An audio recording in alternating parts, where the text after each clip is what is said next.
অতি কৈছে লেহৰ মুগাৰে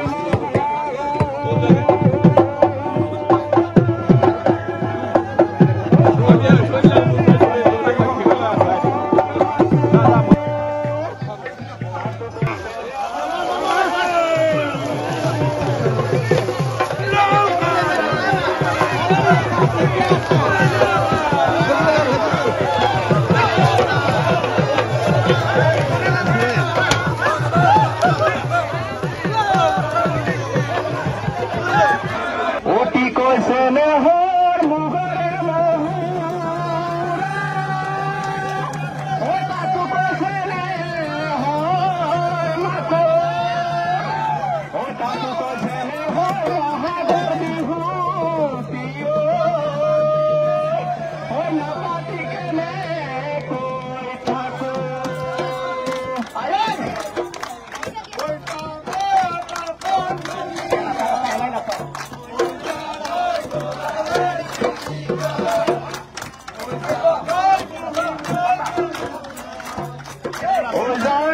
তুমি পুরনিতে ওজান তুমি থাকা ওজান সপন থৈ ওজান আমার দেখা ওজান আৰু আমি নলবাৰীবাসী ৰাইজে নলবাৰীৰ জীৱনৰ এক অংগ পাগলা দিয়াৰ পাৰত আজি আমি গৰুবোৰ পালন কৰিছো। এই অঞ্চলৰ কৃষক ৰাইজে নিজৰ গৰুসমূহ ইয়ালৈ লৈ আহিছে আৰু আমি সকলোৱে গৰু সুন্দৰভাৱে গা ধুৱাই দীঘলতী বাটুৱেটেৰে গৰুক ডুবাই লাও বেঙেনা খুৱাই গৰুৰ শ্ৰীবৃদ্ধি কামনা কৰিছো।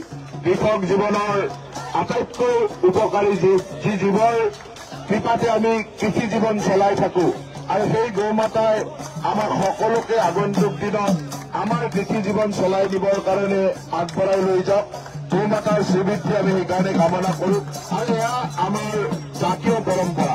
অতীজৰে পৰা এই পৰম্পৰা প্ৰতিগৰাকী অসমীয়াই প্ৰতিটো অসমত বাস কৰা প্ৰতিটো জাতি জনগোষ্ঠীৰ পৰম্পৰা ৰক্ষা কৰি আহিছে আৰু নলবাৰীবাসীয়েও অতীজৰে পৰা এই পৰম্পৰা ৰক্ষা কৰি আহিছে।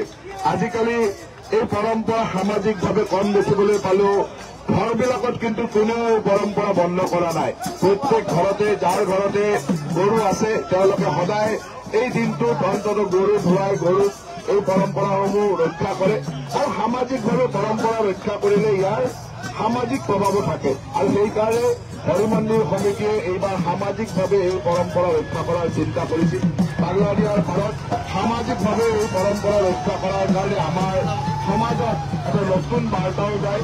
নতুন প্ৰজন্মই এই পৰম্পৰাবিলাক দেখিবলৈ বা যিসকলৰ ঘৰত গৰু নাই তেওঁলোকৰ ঘৰৰ লোকেও ইয়াত আহি এই গৰু বিহুৰ আনন্দ উপভোগ কৰিব পাৰে।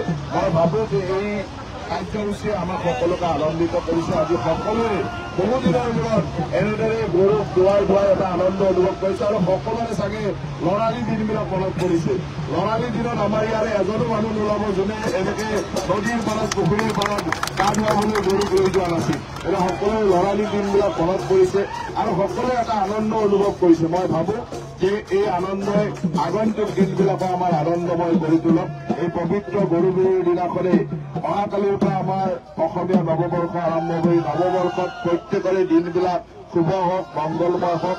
অসমীয়া জাতিৰ কাৰণেও এটা সুন্দৰ দিন আহক। অসমখনৰ কাৰণে অকল বিকাশেই নহয়, সাহিত্য, সংস্কৃতি, সভ্যতা, ক্ৰীড়া সকলোতে উন্নয়নৰ দিশলৈ আগবাঢ়ি গৈ আমি এখন সুন্দৰ অসম, নতুন অসম, যি অসমখন ভাৰতবৰ্ষৰ 5খন শ্ৰেষ্ঠ ৰাজ্যৰ ভিতৰত অন্তৰ্ভুক্ত হয় তেনেকুৱা এখন অসম গঢ়াৰ সংকল্প আজিৰ এই পবিত্ৰ দিনত আমি সকলোৱে লৈ সকলোকে এই পবিত্ৰ দিনৰ শুভেচ্ছা জনাই মই মোৰ বক্তব্য ইমানতে সামৰণি পাইছো। ধন্যবাদ।